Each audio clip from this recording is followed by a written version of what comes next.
विष्णु अवतार रामलीला 24वें वर्ष में एक ऐसा उदाहरण पेश कर रही है जो भगवान राम की लीलाओं का भव्य मंचन कर सनातन धर्म को आगे बढ़ाने का महत्वपूर्ण कदम उठाकर मानवता का संदेश दे रही है।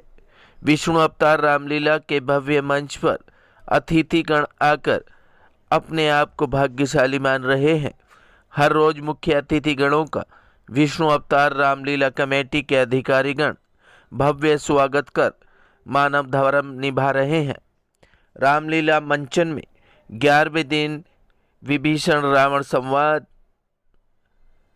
विभीषण को लंका से लात मारकर रावण द्वारा बाहर निकालना और विभीषण का राम से मिलना व लक्ष्मण मेघनाद का युद्ध होना आदि लीलाओं का भव्य मंचन किया गया।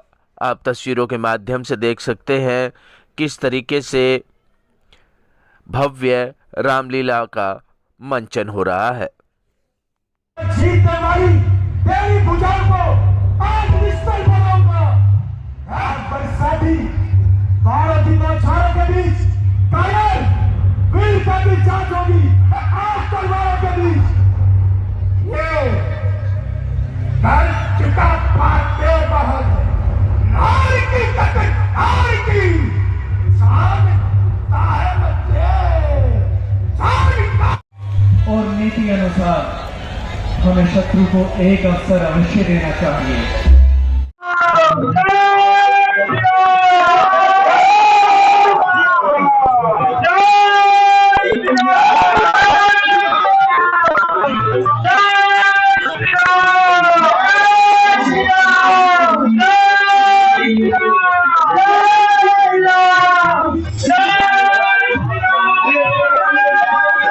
तो ये श्री विष्णु अवतार रामलीला कमेटी आज लगभग 24 साल से धर्म का प्रचार प्रसार श्री रामलीला के माध्यम से करती है। यहाँ छोटे से लेकर के बड़े तक हिंदू, सिख, ईसाई सबको इस रामलीला के मंचन के माध्यम से उस मंच पर बुलाया जाता है।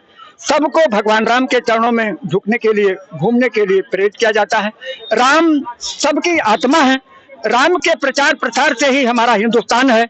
हम हमेशा राम के चरणों में स्वयं तो नतमस्तक है ही, और ये जो देखने आते हैं रामलीला का मंचन, उनको भी इस बात के लिए बार बार भूल प्रशंसा का पात्र मानते हैं, जो इस रामलीला कमेटी में पहुंच करके भगवान राम के लीलाओं का मंचन उत्साह के साथ उल्लास पूर्वक मनाते हैं।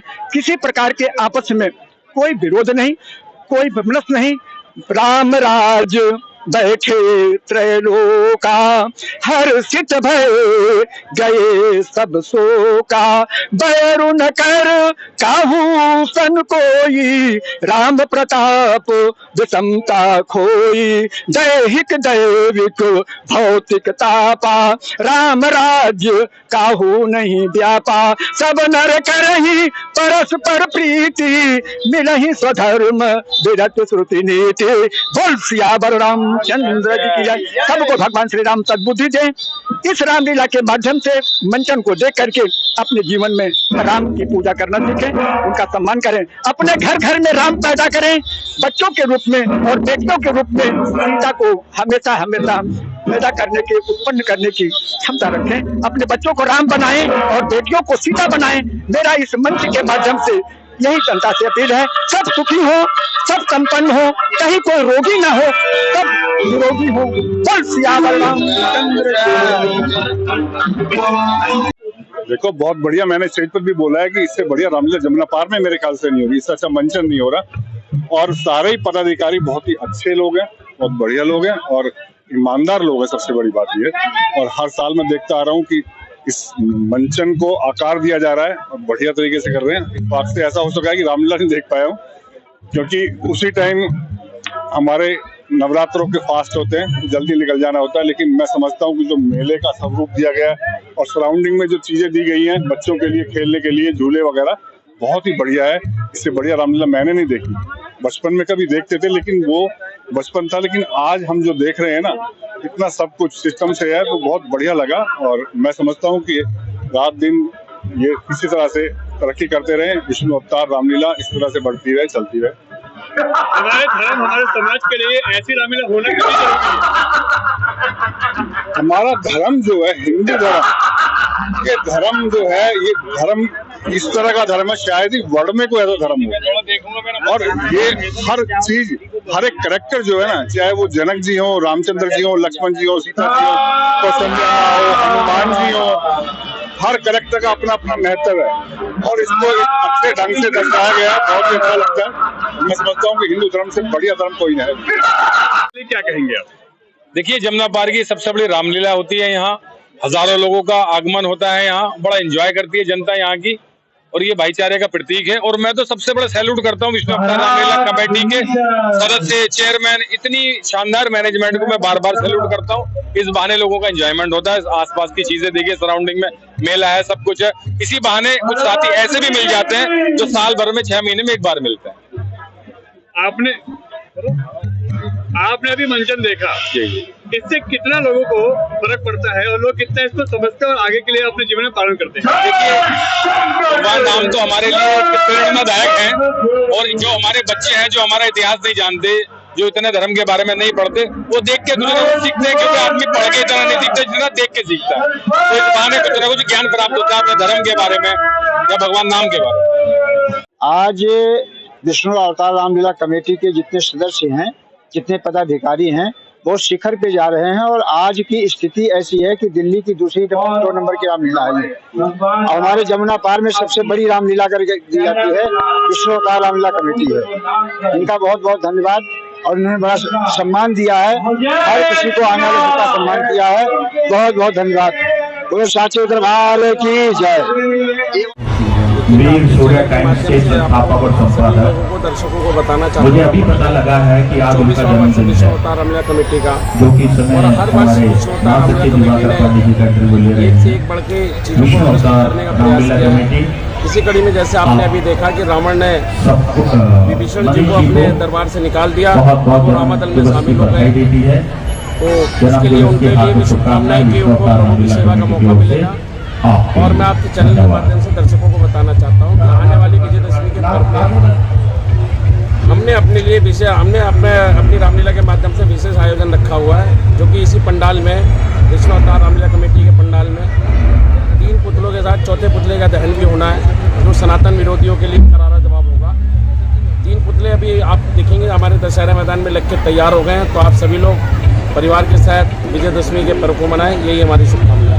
जैसे कि रावण बहुत ही अभिमानी था और बहुत धर्म के मार्ग पर था, परंतु विभीषण को ऐसा लगता था कि ये ठीक नहीं है, ये मार्ग गलत है। लेकिन उस समय उसका धर्म था कि वो अपने भाई के साथ रहे, और परंतु एक तरफ उसने अपने पिताजी से जो सीखा था, उसके अनुसार उसको लगा कि धर्म क्या है, उसे उस पर चलना चाहिए। तो उसने रावण को एक बार समझाने की कोशिश करी, परंतु रावण ने अभिमान के वश होकर लंका से खुद ही उसको निष्कासित कर दिया। तो पहली गलती यहाँ पर रावण की भी है कि रावण ने वहाँ उसकी सुनी नहीं और उसको भेज दिया। और कई बार ऐसा होता है कि धर्म को पहचानना बहुत मुश्किल होता है, कई बार इसका डिसीजन लेना बहुत मुश्किल होता है, क्या सही है क्या गलत है। तो हम सबको अपने अनुसार अपने धर्म का चयन करना पड़ता है। तो सही और गलत को पहचानना बहुत मुश्किल नहीं है। हम सबको पता होता है सही क्या है गलत क्या है, और सब कुछ जानते हुए भी अगर हम अधर्म के मार्ग पर चलते हैं तो वो तो उससे गलत कुछ हो ही नहीं सकता। तो हम सबके अंदर भगवान है कहीं ना कहीं, और हम सबको पता है धर्म क्या और क्या करना चाहिए। तो हमें उसको एक बार ज़रूर सुनना चाहिए और धर्म के मार्ग पर चलना चाहिए।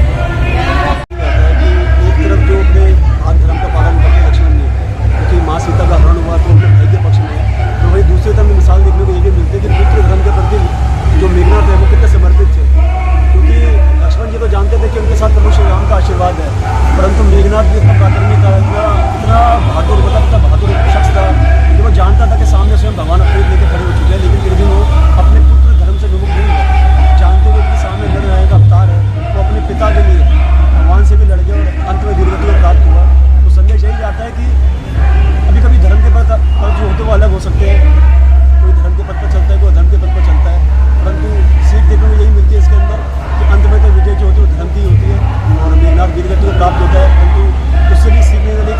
कहते हैं कि वीर गति प्राप्त होने के बाद भी वो पुत्र धर्म को कभी नहीं त्यागता और अपने पिता के लिए वो मेघनाथ ईश्वर से कभी भिड़ने को तैयार हो जाता है। क्या संदेश क्या?